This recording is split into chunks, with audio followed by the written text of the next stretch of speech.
Alam nyo, sobrang bilib na bilib talaga ako sa mga DDS supporters. Kasi sila yung mga pinakamatalinong tao sa buong Pilipinas. Imagine mo yung mga abogado katulad ko na nag-aral ng ilang taon para malaman yung batas. Sinasabihan nila ng BO daw at nilelekturan pa tungkol sa kung ano nakalagay kuno sa batas.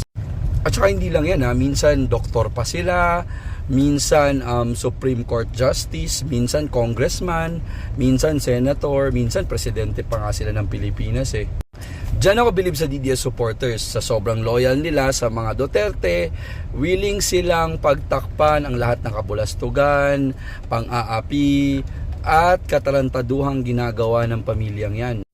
Kaya tinan mo, naging eksperto sila sa maraming bagay.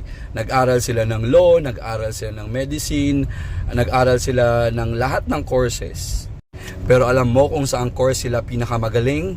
Sa paghihimod tae.